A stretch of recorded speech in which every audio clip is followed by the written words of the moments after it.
Hello friends, मान लीजिए आपको एक नई कार चाहिए जिसकी प्राइस 5 लाख रुपए है। आपके पास 3 ऑप्शंस है। पहला, 5 लाख का पेमेंट करें और कार खरीद लें।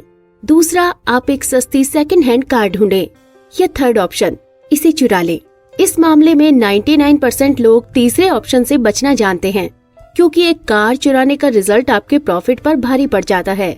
लेकिन मान लीजिए कि आप अगले 30 सालों में 11% एनुअल रिटर्न कमाना चाहते हैं, जिससे आप आराम से रिटायर्ड हो सकें। क्या ये रिटर्न फ्री में मिलता है? बिल्कुल नहीं। दुनिया कभी भी इतनी अच्छी नहीं होती। हर चीज का एक प्राइस होता है और इसे चुकाना पड़ता है। इस मामले में ये मार्केट का एक कभी खत्म ना होने वाला मजाक है, जो बड़े रिटर्न देती तो है, फिर उतनी ही जल्दी उन्हें ले भी लेती है।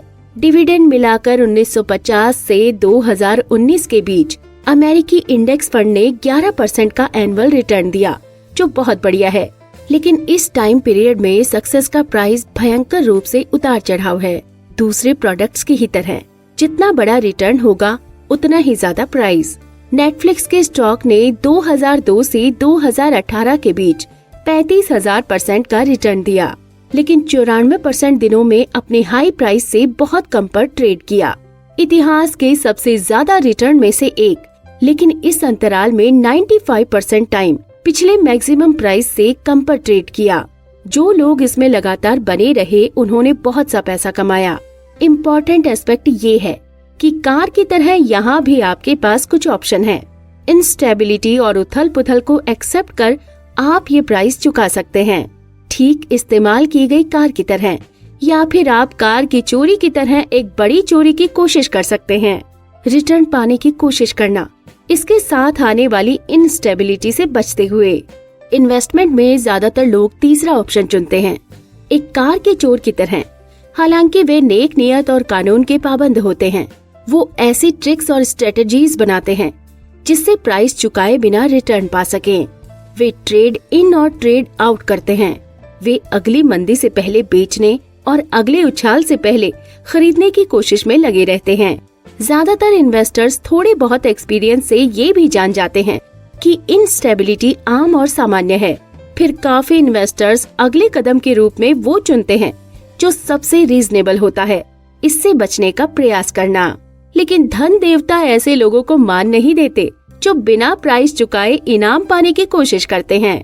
कुछ कार के चोर शायद बचकर निकल जाएं, कई ज्यादा पकड़े भी जाएंगे और फिर उन्हें सजा भी दी जाएगी।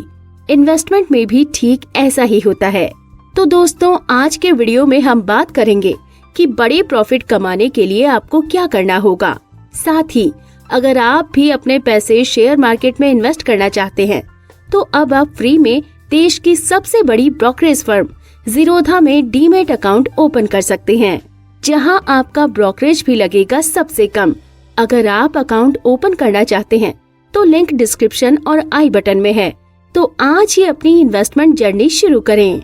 दोस्तों, सवाल ये उठता है कि इतने लोग जो कार, घर, अच्छा खाना और छुट्टियों का प्राइस चुकाने को तैयार हैं, अच्छे इन्वेस्टमेंट रिटर्न का प्राइस चुकाने से क्यों बचते हैं? जवाब आसान है। सक्सेस में इन्वेस्टमेंट का प्राइस डायरेक्ट इमीडिएटली नहीं होता। ये कोई प्राइस टैग नहीं जिसे आप देख सकें। जब बिल ड्यू होता है, ये कुछ अच्छा पाने की फीस की तरह दिखाई नहीं देता। ये कुछ गलत करने के जुर्माने जैसा लगता है।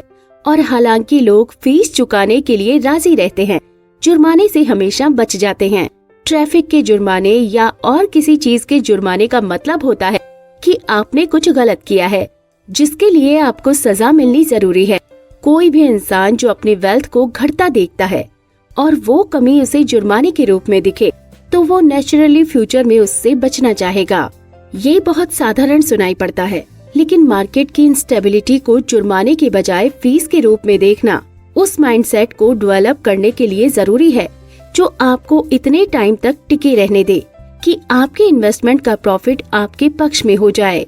कुछ इन्वेस्टर्स की ये कहने की आदत होती है, अगर मैं अपनी इन्वेस्टमेंट की 20% वेल्थ खो दूं तो भी संभाल लूंगा। लेकिन नए इन्वेस्टर्स के लिए क्या, जिन्होंने कभी भी 20% के घाटे का एक्सपीरियंस नहीं किया? लेकिन अगर आप इंस्टेबिलिटी को एक फीस के रूप में देखेंगे तो चीजें अलग नजर आएंगी। जैसे डिज्नीलैंड के टिकट का प्राइस $100 होता है, लेकिन इसके बदले आपको अपने बच्चों के साथ एक यादगार दिन बिताने को मिलता है।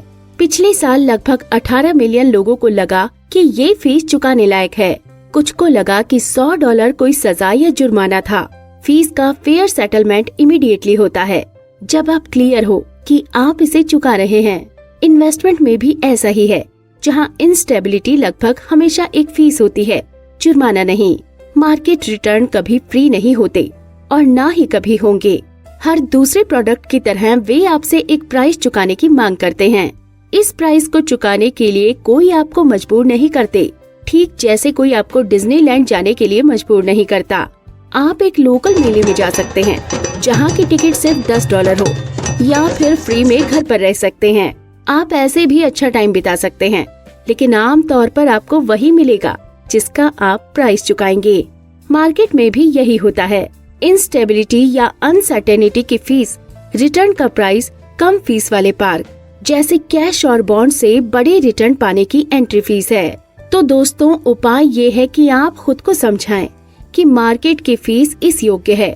इंस्टेबिलिटी और अनसर्टेनिटी का सामना करने का यही सही तरीका है। सिर्फ झेलना नहीं, बल्कि ये समझ पाना कि ये एक चुकाने लायक एंट्री फीस है। इस बात की कोई गारंटी नहीं है कि ऐसा ही हो। कभी कभी डिज्नीलैंड में बारिश भी हो जाती है, लेकिन अगर आप एंट्री फीस को जुर्माने की तरह देखेंगे, आप कभी भी जादू का आनंद नहीं ले पाएंगे। प्राइस का पता करें और फिर उसे चुकाएं। 2018 तक 50 सालों में अमेरिकी इंडेक्स फंड की 119 गुना की बढ़ोतरी हुई। अमेरिकी लोगों को करना बस यही था कि आराम से बैठकर अपनी वेल्थ की कंपाउंडिंग होने दे। लेकिन जाहिर सी बात है, सक्सेसफुल इन्वेस्टमेंट आसान ही नजर आता है जब उसे आप खुद न कर रहे हो। स्टॉक लॉन्ग टाइम तक रोक कर रखिए। आप अक्सर सुनेंगे, ये अच्छी एडवाइस है, लेकिन आप ये कैसे जानेंगे कि जब स्टॉक में गिरावट आ रही है तो लॉन्ग टाइम वाला अप्रोच बनाए रखना कितना कठिन होता है। हर अच्छी चीज की तरह सक्सेसफुल इन्वेस्टमेंट भी एक प्राइस की डिमांड करता है, लेकिन इसकी वैल्यू डॉलर या रुपए नहीं है। ये है इंस्टेबिलिटी, फियर, डाउट, अनसर्टेनिटी और रिग्रेट। वे सभी जिन्हें अनदेखा करना आसान है जब तक आप रियलिटी में उनका सामना न करें।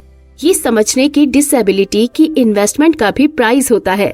हमें बिना कुछ किए कुछ पाने के लिए लुभा सकती है, और किसी दुकान से सामान चुराने की तरह शायद ही कभी इसका अंत भला होता है। तो दोस्तों, बाकी बातें टू बी कंटिन्यूड। ये बातें मैंने आपको the psychology of money book से बताई हैं।